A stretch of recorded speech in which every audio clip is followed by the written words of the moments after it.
नमस्कार, आप देख रहे हैं नेशनल न्यूज सेंटर। मैं हूं आपके साथ शीतल राजपूत। नए साल पर देश भर में सीरियल ब्लास्ट कर साजिश रचने वाले आईएस मॉड्यूल का सच क्या है? क्या सच में नए साल पर देश भर में धमाके की प्लानिंग की जा चुकी थी? क्या सच में धमाके में रॉकेट लॉन्चर का इस्तेमाल होना था? क्या सच में बड़े नेता इस बगदादी ब्रिगेड के टारगेट पर थे? अगर ऐसा था तो फिर यह सब सुतली बम जैसे छोटे मोटे बम से कैसे हो सकता था? क्या मुफ्ती ने सच में रॉकेट लॉन्चर बनाया या फिर सिर्फ देश को डराने की कोशिश की? दिल्ली से उत्तर प्रदेश तक बगदादी मॉड्यूल के खुलासे के बाद जो तस्वीरें देखने को मिली हैं, उनसे यह सवाल उठा है। इसलिए आज हम आपको बताएंगे दिल्ली में बगदादी ब्रिगेड कितना सच कितना झूठ।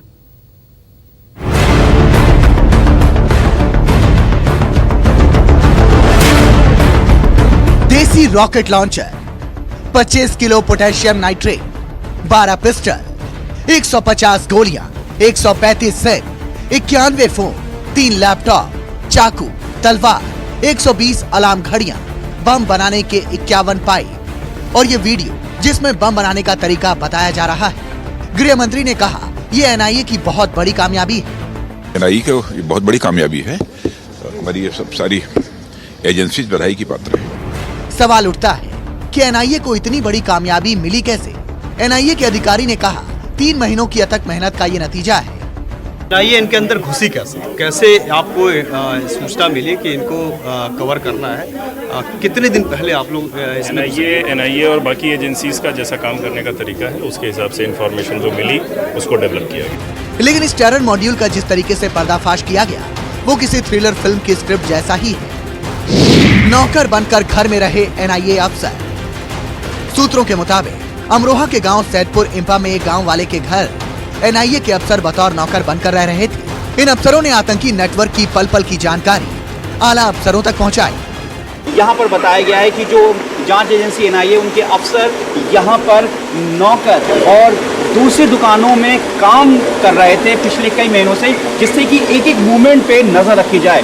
यहाँ पर भी कुछ जगहों पर जो सूत्र बताते हैं कि एनआईए के जो अफसर हैं वो काफ़ी समय से यहाँ पर बने हुए थे और वो एक एक मूवमेंट की नज़र रख रहे थे। और ख़ास तौर से मुफ्ती मौलाना सुहेल के ऊपर कुछ इनपुट आई थी एनआईए को और उसके बाद एक पूरी तरह से टीम बनाई गई। 8 लोगों की अलग अलग टीमें थी जिसमें कुल करीब 150 जो ऑफिसर्स हैं जांच एजेंसियों के वो यहाँ पर बने हुए थे। सर्वेयर बन टेरर की जानकारी जुटाई। सूत्र बता रहे हैं कि एनआईए की टीम की नजर सबसे ज्यादा अमरोहा के आईएस मॉड्यूल पर थी। इसके लिए एनआईए के अधिकारी अमरोहा में पालिका की सर्वे टीम में शामिल होकर मुफ्ती सुहेल के घर के आसपास जानकारी जुटा रहे थे। ये भी खुलासा हुआ है कि सर्वे टीम में ही शामिल होकर एनआईए के अधिकारी 2 हफ्ते पहले मुफ्ती सुहेल के घर पहुंचे थे। ऑपरेशन से अनजान थी लोकल पुलिस। बताया जा रहा है कि एनआईए अफसर इतनी सतर्कता बरत रहे थे कि इसकी भनक स्थानीय पुलिस और स्थानीय खुफिया एजेंसियों को भी नहीं लगने थी। जब छापेमारी की पूरी तैयारी कर ली गई तो स्थानीय पुलिस को घेराबंदी के लिए ऐन वक्त पहले जानकारी दी गई। अब आतंक की इस तस्वीर को देखिए, इसमें सुतली बम दिख रहा है। इसे देखकर सवाल उठाए जा रहे हैं कि आखिर सुतली बम से पूरे देश को दहलाने की साजिश कैसे रची जा सकती है। इस तस्वीर को देखकर यह भी सवाल उठता है कि कहीं ये छोटे मोटे स्लीपर सेल तो नहीं जिनका मकसद सिर्फ धमाके कर दहशत फैलाना था। भला सुतली बम से क्या होगा?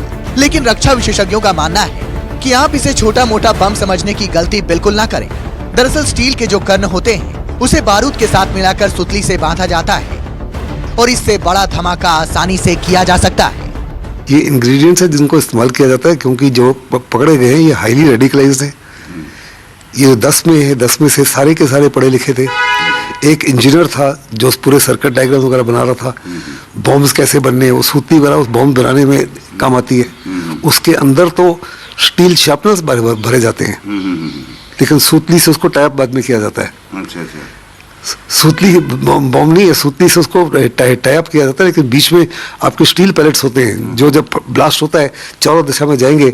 आसपास 20-30 गज के इलाके में बहुत बड़े पैमाने पर लोग जो है सीरियसली इंजर्ड हो सकते हैं और कुछ लोग मर भी सकते हैं। अब इस तस्वीर का एक और हिस्सा दिखाते हैं। लोहे का पाइप जो आपको दिख रहा है जिसे एनआईए ने देसी रॉकेट लॉन्चर बताया है, इस पर भी सवाल उठ रहा है कि आखिर ये पाइप रॉकेट लॉन्चर का काम कैसे कर सकता है। लेकिन रक्षा विशेषज्ञ का मानना है कि ये बेहद ताकतवर है और इसे दूर बैठकर किसी को भी निशाना बनाया जा सकता है। जो नॉर्मल रॉकेट लॉन्चर की टेक्नोलॉजी होती है उसी माफिक के हमारे देश में कई जगह पर लोकली मैन्युफैक्चर्ड आपकी पिस्टल्स हैं, लोकली मैन्युफैक्चर्ड हर प्रकार का हथियार है।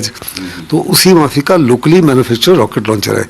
रॉकेट लॉन्चर है जो दूर से डिपेंडिंग ऑन किस माफिक का उसके अंदर बारूद वगैरह भरा है 800 गज से लेके 1200 गज 1500 गज तक छिपे हुए जगह से किसी इमारत में छुप सकते हैं, खिड़की में खड़ा हो सकता है, किसी पेड़ के ऊपर से चढ़ के आपके वीवीआईपी को टारगेट कर सकता है और उससे बचना काफी से ज्यादा मुश्किल है।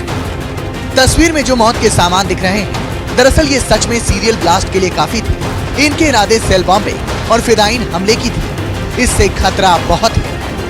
ये कोई छोटी मोटी बात नहीं है, ये बहुत बड़ा साजिश थी और ISIS वाले कर रहे थे। और ये 3 साल के बाद में ISIS का मॉड्यूल जो है हिंदुस्तान में एक दोबारा पकड़ा गया।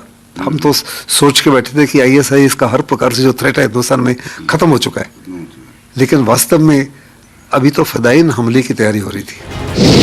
पहली बार नया आतंकी गुट हरकतुल हर्ब ए इस्लाम का नाम सामने आया है। अब तक पकड़े गए 10 संदिग्ध आतंकियों को 12 दिन के लिए NIA के रिमांड पर भेज दिया गया है। अब NIA की टीम इनसे पूछताछ करेगी और सबसे बड़ा राज उगलवाने की कोशिश करेगी कि आखिर वो विदेश में बैठा बगदादी का हैंडलर कौन है, जिसके इशारे पर हिंदुस्तान को दहलाने की साजिश रची जा रही थी। दिल्ली से प्रशांत देव के साथ जावेद हुसैन, अमरोहा, न्यूज़ 24।